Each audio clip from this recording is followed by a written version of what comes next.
queridas colaborativas. Muy buena su presentación.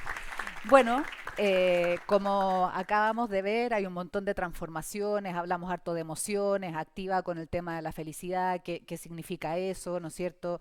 Hablamos también de transformaciones respecto de cómo conectar desde los distintos segmentos, hablamos de la relevancia de la cultura en términos de cómo nos hace pertenecer, y en ese contexto les queremos presentar un mecanismo que es para gestionar emociones en el sentido de que si las podemos gestionar, podemos conquistar corazones. Ahora, ¿cómo podemos gestionar una emoción? Es bastante complejo en realidad pensarlo y desde ahí es que en conjunto con un equipo desarrollamos este modelo que se llama The Love Equalizer, que tiene varias aristas, pero principalmente tiene que ver con amor, obviamente, y lo del equalizer lo vamos a ir explicando.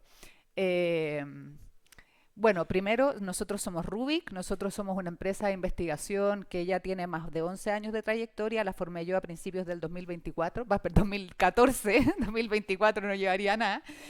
Hacemos estudios a medida más que en serie, tenemos un equipo 100% senior, no porque no nos gusten los juniors, sino porque tener junior hoy en día es un lujo, porque hay que dedicar tiempo para poder entrenarlos y todo. Y pensamos en general en decisiones reales y no para el archivo. Archivo en la nube, podemos decir hoy día. Antiguamente hablábamos literalmente del cajón porque llevábamos estas carpetas gigantes impresas con las cuestiones, el CD puesto al lado. Entonces decían que los estudios se quedaban en un cajón. Pero no, la idea es que no queden en nubes ni en cajones, sino que hagan cosas. Entonces, vamos a partir. Si esto fuera un perfil de una aplicación de citas, ¿quién enamora más? Yo creo que todos ustedes ya saben la respuesta o tienen su respuesta, pero no la digan todavía porque esto es un poquito más complejo. La idea es entender qué es lo que hace clic, ¿no es cierto? ¿Qué es lo que emociona? ¿Son frases interesantes? ¿Es una descripción entretenida? ¿Fue la foto porque simplemente es mi gusto? Finalmente, ¿qué de esto es que hace que una persona finalmente se enamore del otro? Y más que cuántos nos quieren, que es algo interesante, cuántos sweep, swap, no tengo idea cómo se llaman esas aplicaciones, personalmente no las he usado, lo importante es preguntarnos por qué nos quieren y desde dónde, ¿no es cierto?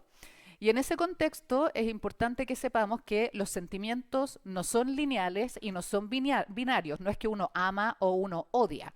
Hay mixturas y eso nosotros lo vemos día a día, o sea, de repente uno puede estar enamoradísimo de su pareja y de repente sale con una pachotada y dan ganas de pegarle, o de repente los adolescentes son lo máximo. Yo ahora vivo con mi sobrina adolescente y la verdad es que la adoro, pero a veces me dan ganas de ahorcarla brígido cuando se pone esas caras de adolescente típica, ¿no es cierto?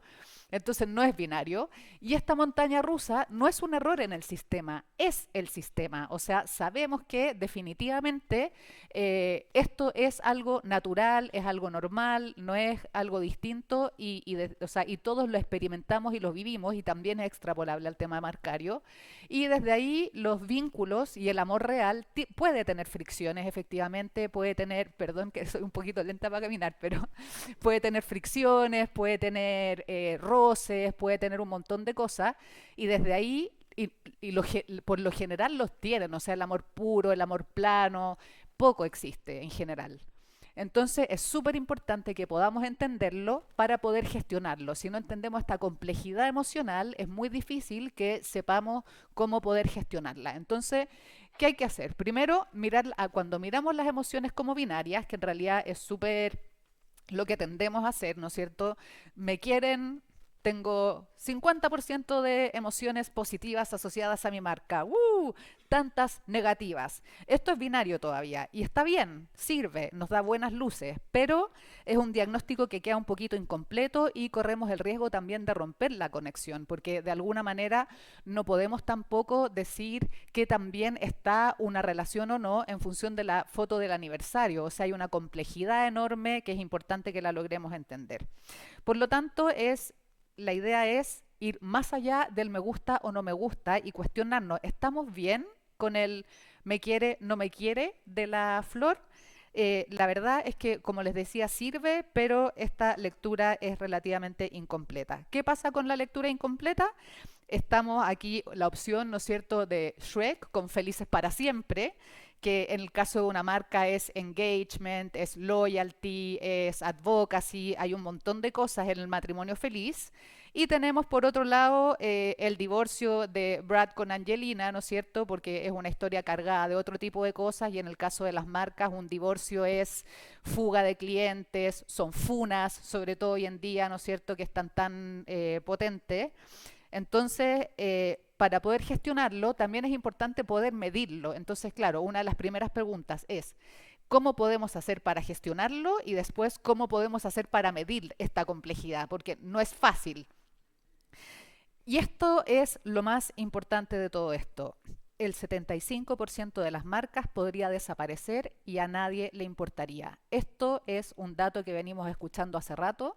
Lo dijo Abbas Group en uno de sus informes relevantes y 4 años anteriores era 6 puntos menos. O sea, en 4 años hay 6 puntos adicionales en que a nadie le importaría si una marca desapareciera. Perdón, me equivoqué. Y este es el verdadero enemigo de las marcas, la indiferencia, que no sepan de nosotros. Si nos odian un poco, algo hay todavía, algo hay que podemos rescatar. Si estamos peleados con la pareja, nos puede llevar unas flores, hay cosas que se pueden hacer. Yo en eso soy más a la antigua, me gustan las flores y los chocolates, así que para que sepan. Y entonces el verdadero enemigo es la indiferencia, porque cómo gestionamos cuando ya no hay vínculo. Y entonces, como dicen los expertos en romance, el rencor hiere menos que el olvido. El riesgo está en que nos olviden y ojalá eso no nos pase. Entonces, el síntoma está claro, las marcas están cayendo en la indiferencia y tenemos claro que es necesario generar conexiones potentes, como hablaban también nuestras amigas de colaborativa ahí con el tema de las industrias creativas, que es un mecanismo súper necesario e interesante para poder generar estas conexiones, que si no hay vínculo, el riesgo es la indiferencia y que este vínculo que buscamos es amor.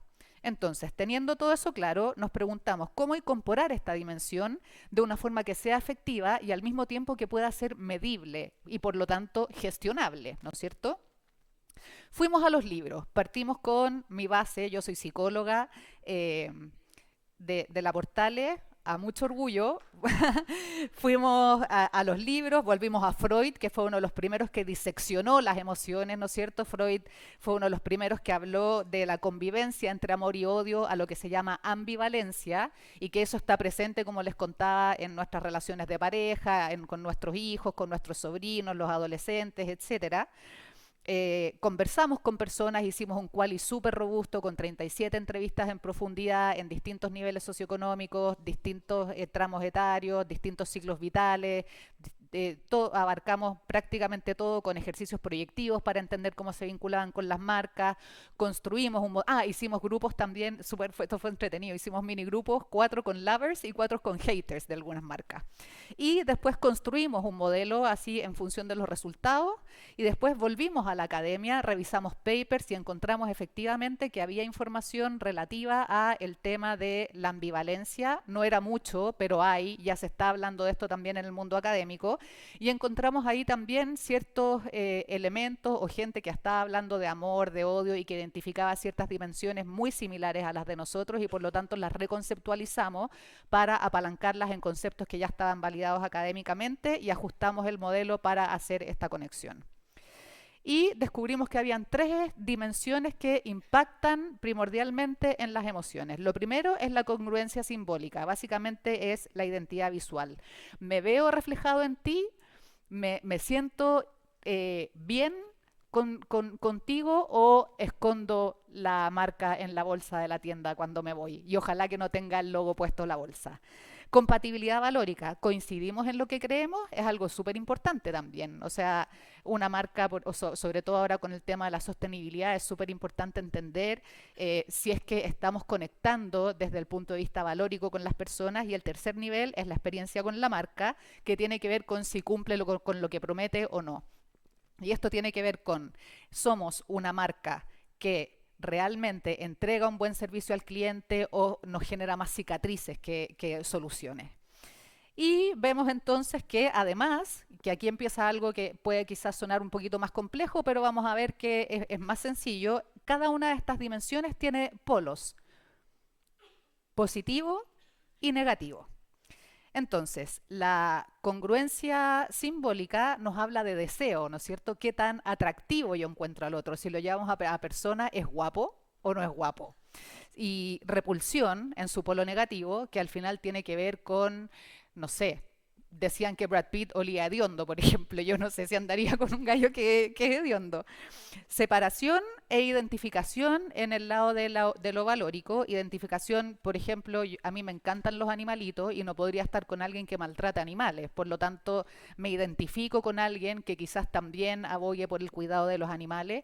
O si hay alguna marca que me suena muy arribista, por ejemplo, también puede que me genere cierta separación, cierto rechazo porque es un valor que no comparto. Y en la tercera dimensión de experiencia está el aprecio, porque es una marca que me cumple, es una marca que me ha, que me ha entregado lo que siempre me ha dicho que me va a entregar. Y por el contrario, si es que en esa dimensión no estamos cumpliendo lo que realmente necesitamos, nos da desilusión. Y con todo esto construimos entonces este ecualizador, donde podemos tener algunas dimensiones arriba, unas dimensiones abajo. Nuestro objetivo es caminar a que los tres estén hacia arriba para hacer una love brand y escaparnos de que los tres estén hacia abajo, que seríamos una hate brand. Entonces, potenciales perfiles, como les contaba, es una love brand con los tres arriba, una hate brand con los tres abajo, y hay 6 otros perfiles que nos los vamos a poner todos acá por un tema de espacio, pero que hay combinaciones y mixturas donde la ambivalencia se hace presente y que poco lo miramos en realidad. Entonces, ¿cómo podemos gestionar? Si tenemos esta herramienta, nos da una claridad de en qué aspecto específico estamos fallando o haciendo las cosas bien para ir ajustando este ecualizador e ir caminando a encontrar este vínculo de amor. Lo validamos cuantitativamente, evaluamos 4 categorías, 2 marcas líderes en cada una de ellas, presentes en Latinoamérica, ¿no es cierto? Hicimos en Colombia, México, Chile y Argentina, en las grandes capitales, en tecnología Apple y Samsung, en gaseosas Pepsi y Coca-Cola, banca Santander e Itaú y en telecomunicaciones Movistar y Claro. Vamos a ver rápidamente algunos de los resultados. Vimos Lab como más puro, por decirlo de alguna manera, con Samsung, que tiene casi todos sus indicadores arriba, el puntaje máximo es 1 y tiene 0,6, y donde está más o menos, donde tiene una oportunidad de mejora, tiene más que ver con la identidad visual, y ahí podríamos quizás ser un poquito más lovers de esa marca. Y está claro con los tres hacia abajo. Ahora, si vemos, tampoco es algo tan terrible. Cuando vemos el indicador tiende más hacia la indiferencia que hacia el odio propiamente tal, porque están bajitos los tres abajo. Por lo tanto, hay cosas que se pueden mejorar de manera más rápida, pero era importante mostrarlo, a pesar que en términos de números está más hacia la indiferencia. Es un ejemplo donde están los tres abajo y mostrar que efectivamente eso puede ocurrir. Y vimos más también, lo que más vimos fue tendencia a la indiferencia, que es en el fondo esto de ser de este 75%, ¿no es cierto?, que podemos quedar fuera, donde Apple aparece con indiferencia. Ahora, es súper importante que aquí no vimos fans, no hicimos aperturas por segmentos, existen Apple lovers igual, esto no está reflejando eso, así que hay que hacer ese alcance metodológico, porque van a saltar y decir, oye, pero si está lleno de gente que ama Apple, sí, pero no hicimos la distinción. Esto es en términos generales. Vemos también, nos llama la atención la similitud que hay entre Coca-Cola y Pepsi en estos indicadores, ¿no es cierto? Y por lo tanto es importante potenciar. Y vemos también estas otras 3 marcas donde es súper importante que empiecen a subir su indicador en términos de lo relativo a la experiencia de marca. Volvamos entonces a nuestros personajes y ver cómo podemos gestionar el target. Cuando nosotros conocimos a Brad, o cuando yo conocí a Brad en mi juventud, lo encontraba guapísimo. La compatibilidad ideológica o valórica era espectacular, porque él no quería ser visto, conocido por lo guapo, entonces se metía en películas más choras, él quería ser valorado por su talento, ¿no es cierto? Entonces eso nos apalanca algo interesante en términos de experiencia. Sus películas en general eran buenas, 12 monos, Seven, no sé, se me van a olvidar. Y bueno, estaba todo perfecto, pero empieza a haber historia con Brad, ¿no es cierto? Y que eso también pasa con las marcas. No nos podemos quedar tranquilos sabiendo qué es lo que nos pasó con esta primera impresión. Empieza a haber líos amorosos, líos de falda, bueno, sigue teniendo algo de compatibilidad ideológica porque por supuesto él está involucrado en un montón de causas sociales, sin embargo depende de cuánto uno efectivamente esté o no esté alineado con lo que él impulsa, qué tanto nos va a gustar y en términos de atractivo, sí, sigue siendo guapo, pero la pregunta es, ¿nos resulta tan atractivo después de toda esta historia que tenemos con él? O sea, ¿me quiero relacionar con Brad Pitt? O sea, quizás para verlo. ¿Y qué pasa con Shrek? Tenemos lo contrario, partimos con todos abajo. Primero era es un ser, un ogro, mal genio, que no tiene no es muy, no tiene muchas ganas de ayudar al resto, claramente guapo no es, entonces parece como individualista también, entonces la compatibilidad valórica ahí se nos va un poquito hacia abajo. Pero después es una persona que lucha por los reinos, ¿no es cierto? Quiere mucho a sus amigos, es un tremendo padre. Y para una Fiona, Shrek es guapísimo también. Entonces es súper importante entender el tema de los segmentos y los nichos, porque para cada Shrek hay una Fiona, y por lo tanto los segmentos emergentes que contaban nuestras colegas de DataVoz y de World Panel son súper interesantes de mirar. Y las perillas, por lo tanto, no son fijas, que es súper importante, depende de cómo construyamos nuestra historia con la audiencia. Una gran hazaña, hoy, perdón, ah, ya, una gran hazaña puede ser, una campaña fallida, un producto súper guau que saquemos al mercado, una funa que aparezca por ahí, un escándalo de Lucas, una acción épica. Todo esto, cualquier fallo o cualquier acierto puede impactar en alguna dimensión de nuestro ecualizador y por lo tanto es algo que tenemos que estar monitoreando y estar pendientes. Una cosa es gustar y otra muy distinta es enamorarse. Entonces, si volvemos a esta pregunta, ¿podemos responder realmente a quién enamora más solamente viendo estas imágenes? Uno está casado, viviendo feliz para siempre, y el otro está con distintos divorcios, etcétera. Muchas gracias. Ahí, si quieren saber de nosotros, la sacaron. Ya. Y bueno, perdón chiquillos, por eso no les di el pase todavía. Todo se puede adaptar en este nuevo mundo en transformación, entonces obviamente esta herramienta sentimos que empezó a quedarse un poquito corta con diagnósticos desde lo del aclarativo y desde las encuestas. Me sacaron mi presentación. Oye, amigo, claro, mis tres ecualizadores están para abajo ahora. Ya. Entonces, lo aplicamos a escucha social. ¿En qué sentido? Primero, análisis, una escucha social aplicada, de una escucha social relativamente más común, digamos, análisis de menciones espontáneas con inteligencia artificial en las que se puede identificar el tono con que hablan las personas, identificar la carga emocional, señales lingüísticas específicas que están conectadas directamente con el ecualizador y mapeo de comunidades y relatos en redes sociales. Esto es súper interesante. Viene de la teoría de sistemas complejos, donde se puede identificar dónde se construye el relato, quién construye el relato, cuáles son los amplificadores de los relatos y en el fondo las microcomunidades cómo operan. Así que eso, los dejamos invitados a conocer el Lab Equalizer y ojalá nos veamos pronto.